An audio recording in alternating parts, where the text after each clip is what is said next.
Jornalismo. Jornal Gente. Bandeirantes. 9 horas da manhã em ponto, sábado, dia 29 de março de 2025. Nós vamos falar agora sobre preço de medicamento.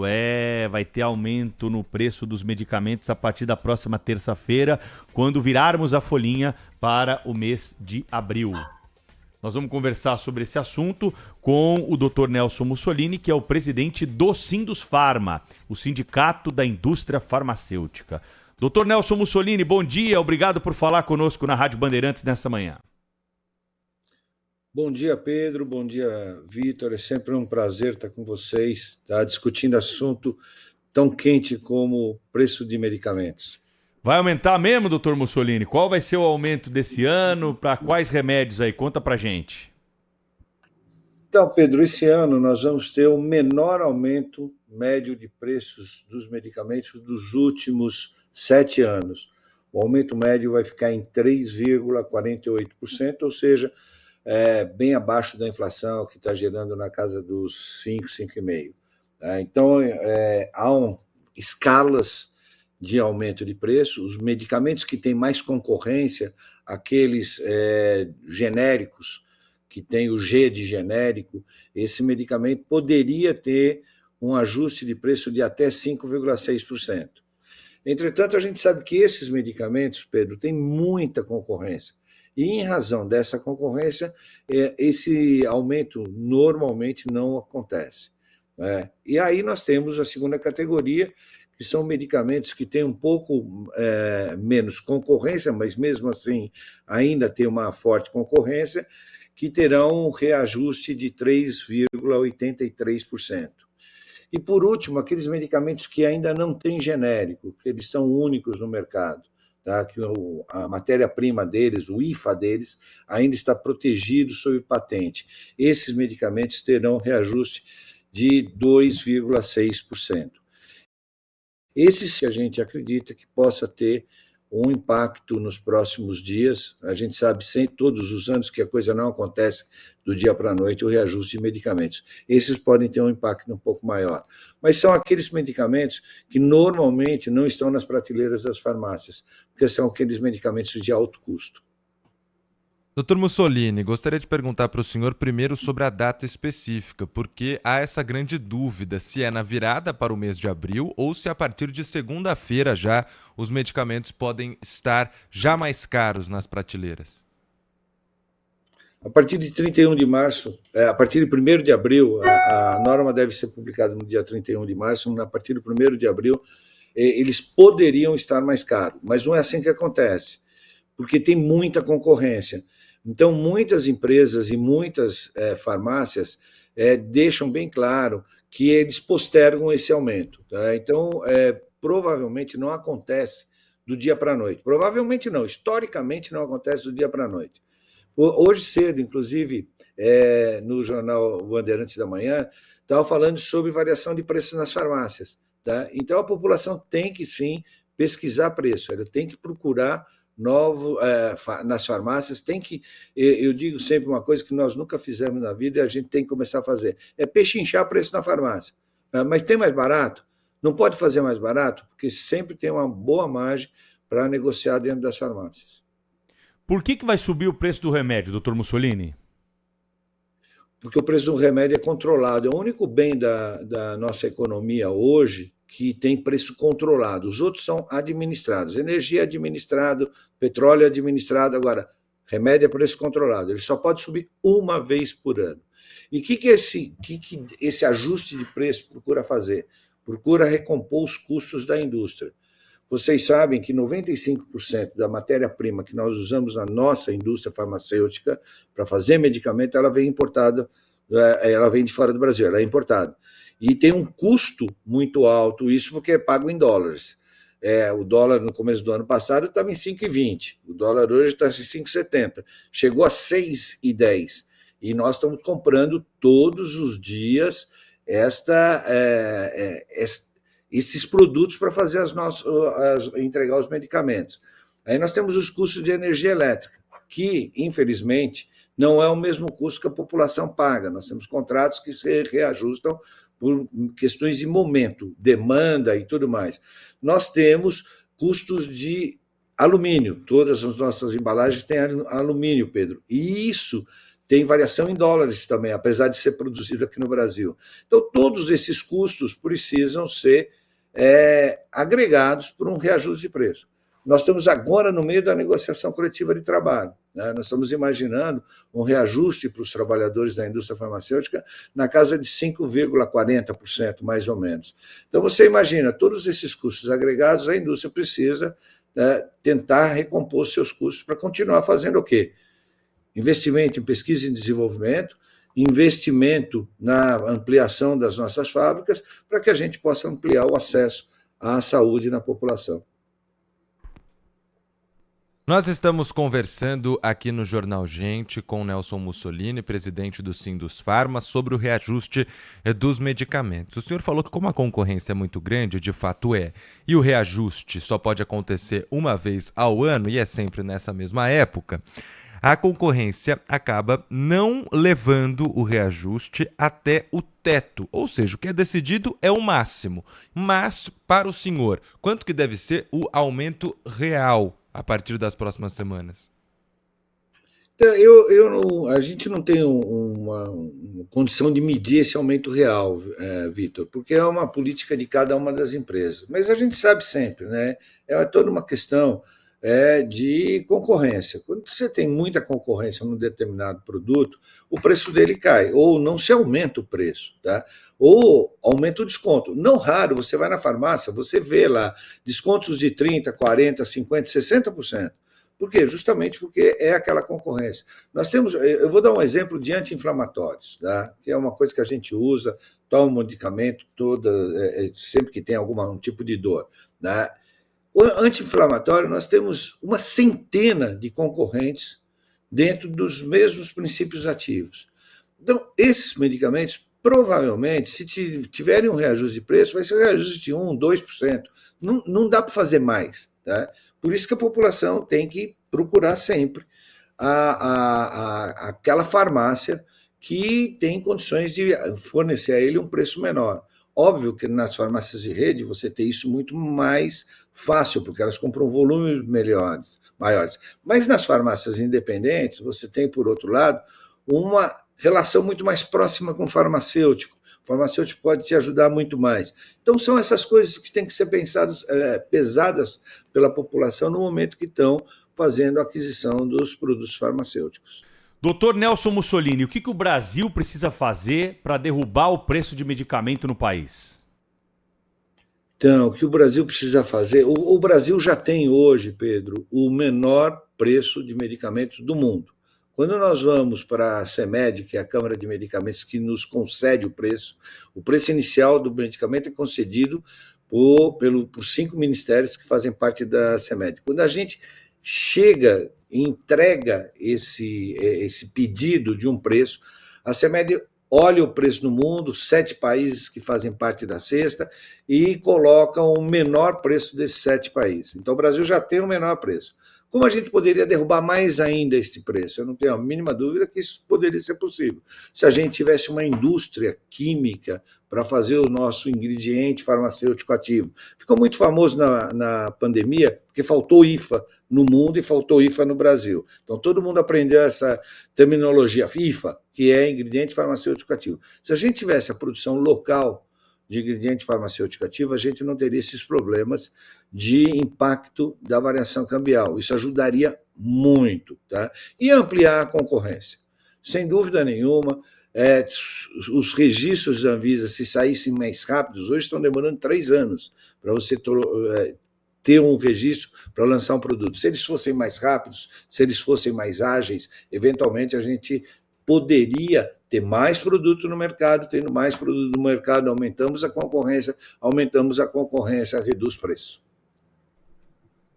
A gente acompanha, né, muitos dos laboratórios aqui no Brasil são nacionais, de famílias, muitas vezes, e produzindo uma quantidade considerável do medicamento consumido, principalmente dos mais populares, dos genéricos.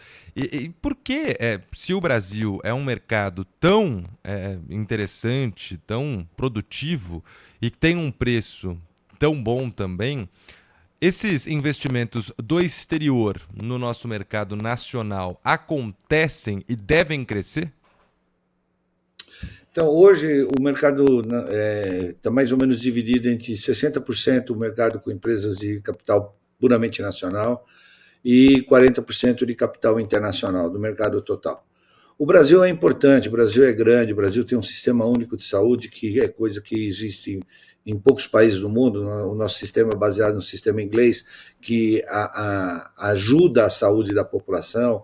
Tá? Funciona, apesar de um monte de crítica, eles realmente funcionam, o sistema realmente funciona, mas o Brasil, apesar da sua importância, a importância relativa, Vitor, ele representa 2,7% do mercado mundial de medicamentos. Então, o que acontece?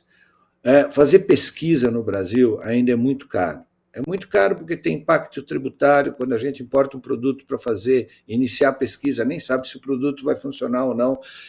Tem imposto em cima de 30%, 32%, muito alto. Então, nós temos pessoas extremamente capacitadas no nosso país. Mas hoje, as grandes empresas, os grandes núcleos industriais da indústria farmacêutica internacional, elas estão em poucos países do mundo fazendo pesquisa. Muita pesquisa nos Estados Unidos, alguma pesquisa na Europa, principalmente Alemanha e Inglaterra, alguma coisa na França, alguma coisa na Suíça. Mas o grande polo de pesquisa no mundo hoje é ainda os Estados Unidos, e isso continuará. Nós temos lá centros de pesquisa extremamente preparados. O que a gente deveria fazer aqui no Brasil é ter uma parceria maior com a universidade, ter facilidades aqui no Brasil para fazer pesquisa clínica. Antes de fazer a pesquisa de base, aquela que é feita no balcão da pesquisa, ali no laboratório, se a gente pudesse desenvolver mais a nossa pesquisa clínica, isso seria extremamente importante. Nós somos o 22º país do mundo em fazer pesquisa clínica. O mundo inteiro quer fazer pesquisa clínica aqui no Brasil. Nós temos uma população muito diversa, o que é bom para fazer pesquisa clínica. Nós temos uma população que, às vezes, não tem o tratamento, o que também é bom para pesquisa clínica. Nós temos centros de pesquisa extremamente bem instalados, até no norte do país. O Sinusfarma, junto com outras entidades da indústria, financiaram centros no norte do país para fazer pesquisa de oncologia, para que os técnicos, as pessoas aprendessem. Então, se a gente tivesse uma pesquisa mais efetiva no Brasil, se a gente tivesse uma produção local de IFA, a gente certamente poderia ter um mercado mais robusto, com uma agência sanitária que solta registros rápidos, a gente teria preços mais acessíveis, eu não tenho a mínima dúvida. Rogério Pontes, ouvinte da Rádio Bandeirantes de Campinas, pergunta para o Dr. Mussolini o seguinte: por que o Brasil não é capaz de produzir esses insumos? Isso não poderia baratear também o preço dos medicamentos? O Brasil tem condição de produzir esses insumos? Normalmente vem da China e da Índia, né, doutor Mussolini? O senhor já me disse isso uma vez, né? Isso, a maioria vem da China e da Índia, sim. E, Rogério, a grande questão é o seguinte: insumo farmacêutico ativo, ele é fabricado em tonelada e vendido em miligrama, né? Então, você precisa ter um mercado muito grande para que ele seja custo efetivo, para que a gente tenha condições, tá, de produzir. Se nós tivéssemos um polo industrial de IFA aqui no Brasil, bem desenvolvido, e pudéssemos exportar para outros países do mundo, a gente teria condições de fazer isso. Mas lá na década de 80, final da década de 80 e início da década de 90, o Brasil tomou uma atitude, falou: eu não quero essa indústria química aqui no país, eu não vou incentivar essa indústria química no país. E Índia e China fizeram exatamente o contrário. Eles levaram essa indústria para a Índia e China. Então, hoje, Índia e China são os maiores produtores de IFA do mundo, exportam inclusive para os Estados Unidos, né, porque eles têm um mercado na mão. Eles construíram este mercado através de investimentos pesados, de benefícios fiscais extremamente altos, o que desenvolveu uma indústria de IFAs nesses países, né? Não existe nenhum país do mundo que seja autossuficiente em tudo. Isso não existe, né? Os Estados Unidos é um grande importador de IFA. O que existe são países que se especializam. Nós temos condição de fazer isso? Temos, mas em algumas coisas. Mas nós temos que ampliar o nosso mercado. A gente teria que produzir para o Brasil, que é 2,7% do mundo, e exportar. A gente poderia ser uma boa base de exportação, por exemplo, para os Estados Unidos, que é 40% do mercado mundial de medicamento. Então, se a gente conseguisse fazer as nossas plantas, ter as nossas plantas aqui aprovadas pelo FDA, que é a agência americana que aprova as plantas para poder consumir medicamento lá, a gente poderia baratear o custo aqui e voltar a ser um país que produz medicamentos. Há um programa do Ministério da Saúde na tentativa de ampliar isso, mas é uma coisa que não é fácil. Né? Para você construir uma fábrica de ingrediente farmacêutico ativo, ela demora anos e anos. Tá? E nós temos complexidades no nosso país monstruosas. Nós temos um custo tributário, espero que a reforma tributária resolva esse problema, mas nós temos um custo tributário monstruoso. Eu estava conversando uma vez com um produtor indiano, que queria fazer uma fábrica aqui no Brasil, Pedro, e ele falou para nós, olha, Mussolini, é muito difícil, porque quando a gente manda o dinheiro para fazer a fábrica aqui no Brasil, a gente, antes do dinheiro chegar no país, aí a gente é obrigado a pagar IOF, Imposto sobre as Operações Financeiras. A gente contrata um projeto para fazer a nossa fábrica, a gente paga para o projetista ISS. A gente compra o primeiro tijolo, a gente paga ICMS. A gente importa a máquina e a gente paga imposto de importação.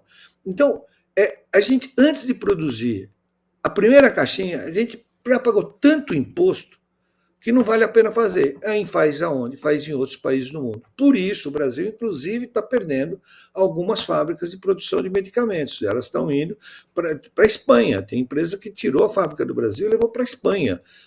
Quando você imaginar que é mais barato fazer medicamento em euros do que em reais. Mas, infelizmente, isso tem acontecido. Por quê? Porque nós temos um custo Brasil extremamente complicado. Nós precisamos ter políticas de Estado nesta história, não pode ser política de governo. Política de governo não resolve assuntos de saúde. Bom, doutor Mussolini, então o resumo da ópera é que tem aumento aí de medicamento, o senhor já explicou o porquê, já explicou quando. O Vitor Lupato, estou recomendando que ele vá hoje, então, à farmácia, porque ele está com dor de cabeça desde quinta-feira à noite, pelo que aconteceu lá em Itaquera, viu, doutor Mussolini? Então ele vai ter que ir hoje. É mole, doutor. Para a farmácia. Vitor, o Pedro me prometeu ontem, quando ele me chamou, que ele não ia discutir essa história de futebol. Mas eu sabia, tinha certeza absoluta que ele assim o faria. Mas, Vitor, fica tranquilo, porque a gente vai fazer a desforra na Libertadores. Nós vamos ganhar do Corinthians na Libertadores. Cada um com as suas prioridades. Opa, Vitor, do Corinthians não vai dar. Não vai poder ser na Libertadores porque o Corinthians não se classificou para a Libertadores. Cada um fica para a próxima, então. Doutor Mussolini, obrigado Pedro, pela... Eu tenho que dar um último recado. Diga. Vitor, se você for na farmácia agora, o medicamento para dor de cabeça você pode comprar sem receita médica. Mas, por favor, toda vez que for na farmácia, que for comprar um medicamento tajado, e hoje de manhã também se falou dos opioides no jornal Primeira hora. Das 7 horas da Bandeirantes. Por favor, tenha a receita médica. Não vá comprar o seu medicamento de receita médica porque o Pedro Campos falou que é bom. Não, Pedro Campos é um excelente jornalista, mas não é médico. Vai aí no posto médico da Rádio Bandeirantes, da TV do Grupo Bandeirantes, e fale com o seu médico os problemas que você tem e saia com uma receita. É muito importante. Produto de tarja vermelha só pode ser comprado e principalmente dispensado. E no Brasil não existe fiscalização. O Conselho Federal de Farmácia diz que basta fazer denúncia. A gente faz denúncia toda hora sobre isso e não consegue resolver. Mas medicamento só deve ser comprado com receita de profissional de saúde habilitado, que é médico e dentista. Importante recado. Agora, para dor de cotovelo, já que o Pedro Campos não vai disputar a Libertadores, pode ir sem receita também, né, doutor Mussolini? Pode ser receita, tem algumas pomadas que ajudam. Um abraço. Valeu, doutor Mussolini. Obrigado, bom fim de semana, até a próxima. Valeu, Pedro, valeu, Vitor. Um abraço a todos vocês aí da Rede Bandeirantes. É sempre um prazer estar com vocês, pode contar comigo.